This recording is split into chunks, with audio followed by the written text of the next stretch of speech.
Today I've got 5 dinner ideas that will be ready in 15 minutes or less.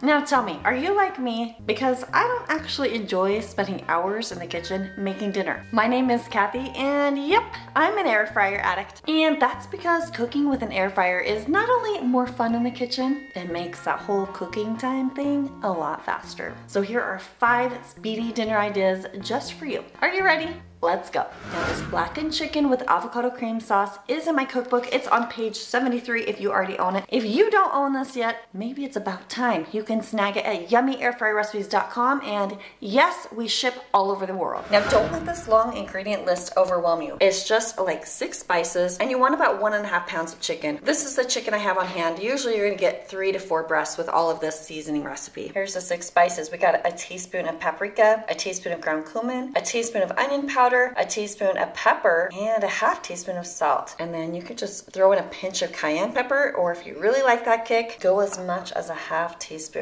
And then go ahead and mix this up. This is your blackened chicken spice blend. If you have not had success with chicken and it just is dried out and yucky from the air fryer, follow these instructions. The first way to solve for dry, stringy chicken is to consider the evenness of the chicken. Chicken breasts always have a thicker side and a thinner side. So to solve for that, I've got parchment paper. I'm gonna lay my chicken down and cover it with another layer. And by the way, you could put this in between plastic, you could put it inside a plastic bag, and you actually don't even have to do this, but it's just gonna yield better results and help your chicken cook more evenly.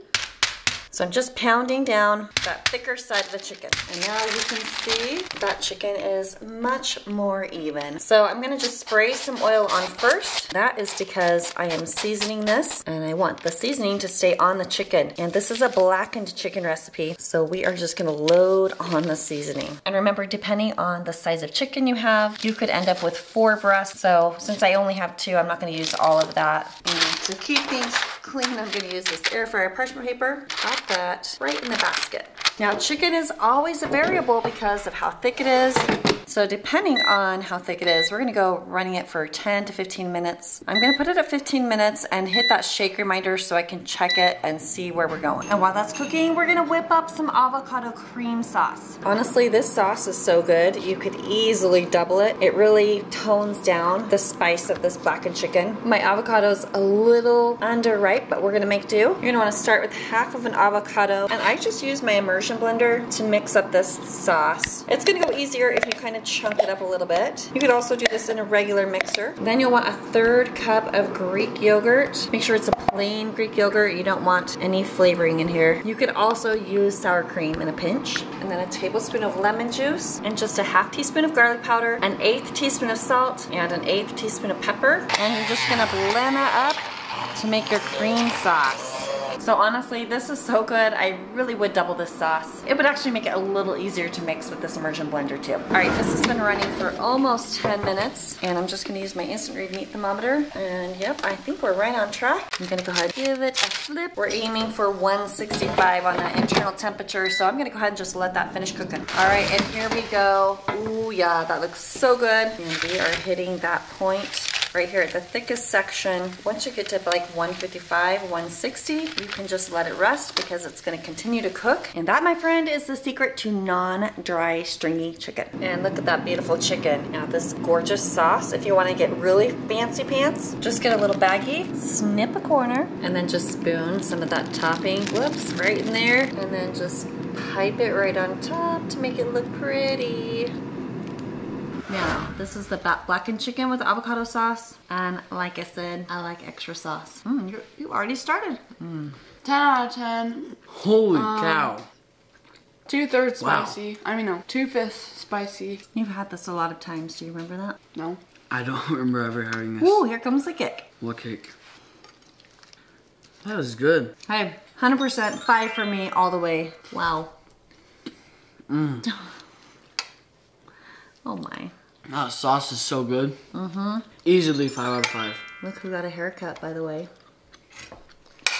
Yep, 5. I'm out at 10 out of 10, which is equal to 5 out of 5. So enjoy this one.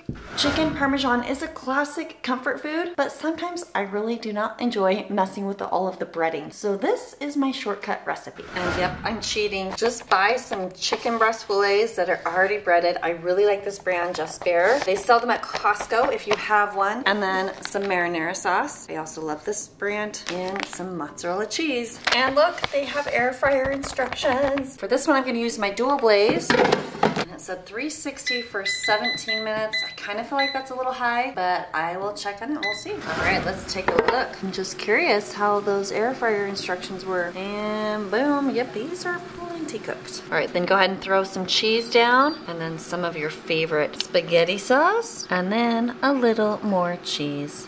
So now I'm gonna just pop it back in here. And if I were to do this again, I would have remembered to cut down that total cook time because I do wanna just give this a couple extra minutes and I don't want that chicken to become too tough. So we'll just give it one or two more minutes. And check out that gorgeous perfection. You guys, I told you I'm lazy in the kitchen. You just buy a salad kit and serve that on the side with your Parmesan chicken. Super simple, yummy dinner. Chicken Parmesan. I worked on this all day. Holy cow. Oh, 5 out of 5. Wow. That is good. Yes, it is. All these meats are super good. You like my 15-minute dinners, eh? Yes. Yeah. Holy cow. 5 out of 5 all the way. This pork tenderloin is absolutely scrumptious and it also works out great for like a make ahead or a freezer meal. For this one we want some pork tenderloin. There are actually 2 of them inside this package. And then you just need, of course, some salt and pepper, cumin, chili powder, cinnamon, and some brown sugar, and then some minced garlic cloves. And if you don't need both of the pork tenderloins that are in here, go ahead and just mix up all the spices, rub it all on, and then you can throw it in a baggie and freeze it for later. Another idea for that second pork tenderloin is to make the delicious marinade that's on page 120 in my cookbook. So for 2 pork tenderloins, you need a cup of brown sugar, and in here we've got 2 teaspoons of salt, a half teaspoon of black pepper, a teaspoon of ground cumin, a teaspoon of chili powder, and a teaspoon of cinnamon. And we're just gonna mix all of that together, and then make sure you have some minced garlic set aside. And go ahead and put your tenderloins out. I've already patted those dry, and now we're just gonna put some oil right on top, and that is just gonna prep us for our spices. Check this out. Go ahead and just generously rub in those spices. Make sure you get all the little cracks and crevices. You'll see that brown sugar is just gonna kind of melt right into the pork. It's like the perfect combination of sweet and spicy. And then once you have all of the spices in, you just rub garlic right over the top. Now we do want to go ahead and preheat the air fryer for this pork tenderloin, and it's probably gonna need about the full 15 minutes. So on this particular air fryer, I have to set everything first to let it preheat. And you guys, I'm just gonna be honest here. It's filming day. I have a lot of food here. I don't need both of those pork tenderloins. So this one's gonna go right inside a freezer bag. And now I've got dinner for another night.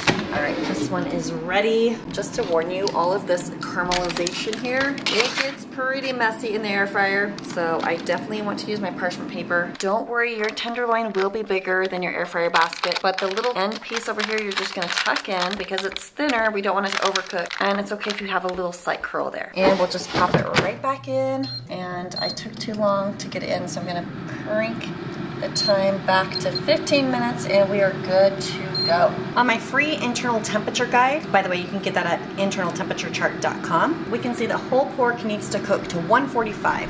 So here we are about 11 minutes in. Wow, that looks so good. And let's just see what that internal temperature is running at. Ooh, we're getting so close. To ensure that I'm not overcooking, I want to aim for about 137, 140 there. I would say we are right on track. And it is beeping at me. It's done. So good. And wow, mama, we're right on target. I'm gonna just let that rest for a few minutes and then we're gonna taste test. That is, wow, the texture. It like melts in your mouth. Wow, that is good. That is so easy to chew. So easy to chew. I thought you said that's so easy too. All right, 5 for me all the way. What do you say, buddy? Get this one, get that one right there. Bussin'. Oh no. Does that equal 5? Okay, 5. It tastes like chocolate. Not actually, but still, it's really good. 5 out of 5. There you go. One way to save money and time is to repurpose leftovers. This one is perfect for using those leftover things you've got sitting in your fridge, and they are called crispy chicken enchilada wraps. Got leftover rice? You're gonna want to use it. That's about 1 to 2 cups. Got leftover chicken? That's 2 to 3 cups. And then you'll just need some salt, pepper, and these common household spices. Cumin, chili powder, oregano, garlic powder, and it seems like I always have some cilantro lying around, some lime, some diced green chilies if you want a little extra kick, and some black beans that you've rinsed. And I love having this red enchilada sauce from Trader Joe's handy because I can just keep it right in my fridge. Oh, and of course, some tortillas. So we've got a half teaspoon of ground cumin and dried oregano, and then a 1/4 teaspoon of chili powder and garlic powder and salt, and then just a pinch of black pepper. I'm gonna toss that in, and a tablespoon of lime juice, and then a 1/2 cup of chopped cilantro. Of course, that is optional, but I love that flavor. Then you can throw all of this in, but we can't handle that much spice, so I'll just do 1/2 can. And then you could do black beans or pinto beans. I want that whole 15-ounce can in there. And then you'll just throw in a whole or a 1/2 of a 10-ounce can of enchilada sauce. If your sauce is too runny, then it's not really gonna be a great fit here for this filling, so you would wanna do a little bit less. Just make sure you like the enchilada sauce because that's gonna have a huge impact on the flavor profile of these wraps. Now, if this makes way more filling than what you want, not a problem. Just do the whole recipe and then you can bag whatever you don't use and freeze it for another night. Now throw some cheese down on your tortilla. Go ahead and just put some filling right down the center of your tortilla in a nice long wide strip. Then you're just gonna fold this in thirds, and we're kind of making it like a flat wrap, so you want to kind of squish it down. Spray a little oil in the base of your basket and then place your tortilla right in there. If you need a little help with that sticking, you could just do a tiny bit of oil, kind of glue your tortilla shut. Then lightly spray the top, and I'm going to use this little rack here to keep that from flying around. And then we'll go ahead and pop this in, and we're going to do 350, just give it about 5 to 6 minutes. We'll take a peek at the halfway point. It's looking good. I'm gonna just let it continue cooking. I'm not gonna worry about flipping since we kind of have those open ends. I think 6 minutes will be perfect. And here we go. Look at that. Use some tongs or a hot pad to remove that. It's hot, beautiful, crispy. Now, if you like yours even more crispy, you could totally like crank it up to 400 for another minute. We're gonna taste test. Here's the enchilada chicken wraps.